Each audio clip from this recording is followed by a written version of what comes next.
नमस्कार। आज के इस वीडियो में हम शुरू कर रहे हैं पवनों के प्रकार। प्रीवियस वीडियो में मैंने इसमें भूमध्य रेखीय पवनों के विषय में बताया था, जिनको कि ट्रेड विंड्स कहा जाता है। पवनें कितने प्रकार की होती हैं तथा ये किन किन क्षेत्रों में पाई जाती हैं, इसमें हमने सबसे पहले अध्ययन किया था भूमंडलीय पवनों का। आज हम शुरू करवा रहे हैं पछुआ पवनें।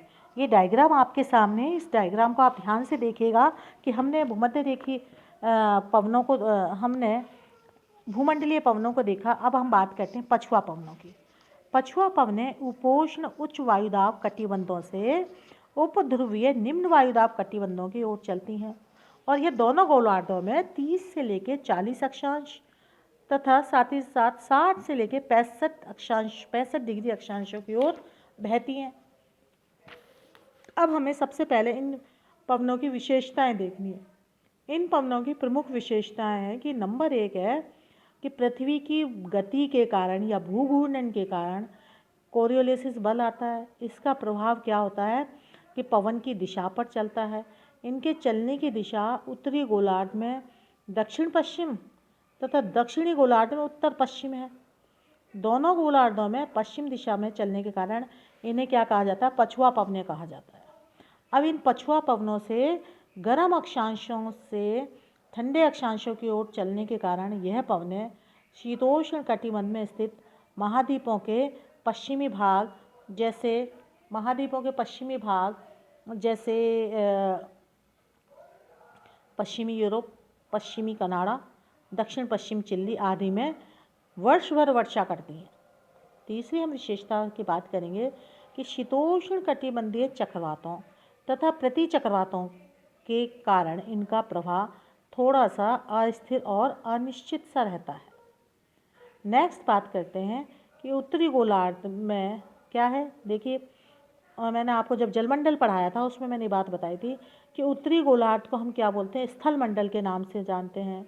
दक्षिणी गोलार्ध को हम बोलते हैं आपके जलमंडल के नाम से, क्योंकि दक्षिणी गोलार्ध में महासागरों की संख्या ज़्यादा है, उत्तरी गोलार्ध में स्थल मंडल की संख्या ज़्यादा है। अब उत्तरी गोलार्ध में महाद्वीपों के विशाल स्थलखंडों की उपस्थिति के कारण इन पवनों की पश्चिमी दिशा में विकार पड़ जाता है। नेक्स्ट विशेषता, दक्षिणी में तो सीधी सीधी चलती हैं, पर उत्तरी गोलार्ध में क्या होता है? बैरियर्स आ जाते हैं और इस वजह से क्या हो जाता है? इनमें थोड़ा सा डिफ्लेक्ट हो जाती हैं ये।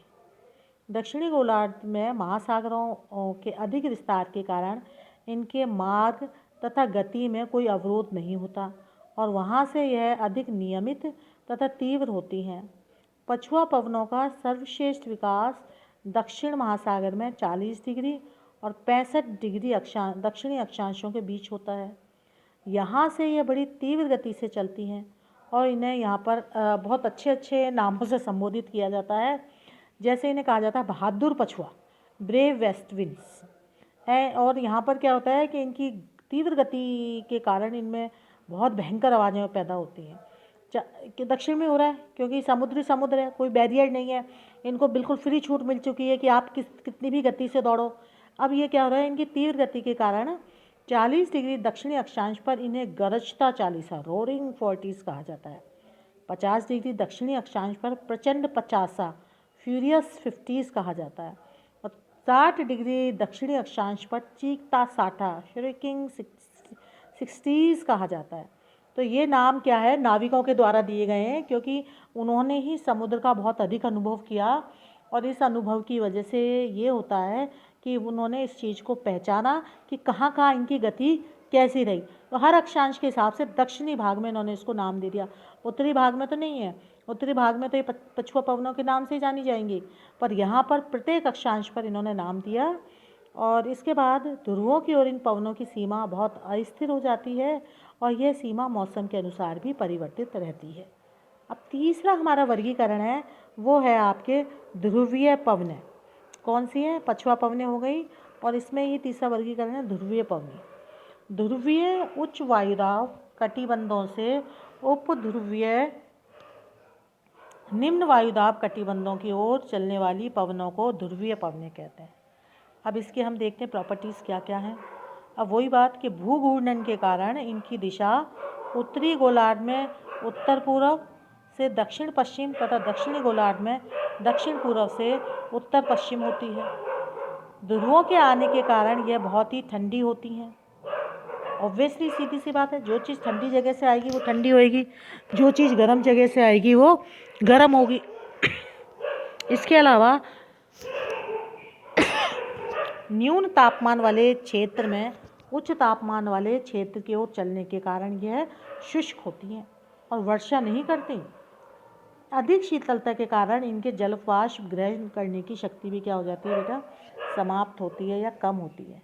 यह पवनें पछुआ पवनों से टकराकर पछुआ पवनों के ध्रुवीय वातागर पर शीतोष्ण कटिबंधीय चक्रवातों को जन्म देती है और इससे मौसम में परिवर्तन आता है और व्यापक वर्षा भी होती है।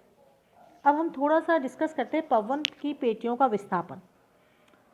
पवन की पेटियों के विस्थापन को आप सिंपली इस डायग्राम से देख सकते हैं कि जो ट्रेड विंड्स तथा पछुआ पवनों की पेटियां सूर्य की लंबी किरणों में विस्थापन के साथ साथ उत्तर तथा दक्षिण की ओर विस्थापित होती रहती हैं। आप इस डायग्राम को थोड़ा सा ध्यान से देख लीजिएगा। अब हम बात करते हैं सेकंड, वो है पीरियोडिक और टेम्परेरी विंड्स।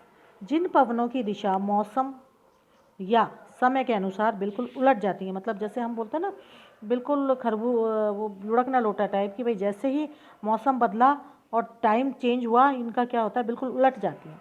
इन्हें सामयिक पवनें कहते हैं, जिनको कि हम क्या बोलते हैं, पीरियोडिकल्स या टेम्परेरी पवनें बोलते हैं।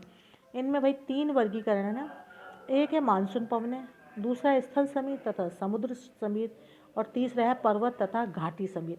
आज हम डिस्कस करेंगे मानसून पवनें। मानसून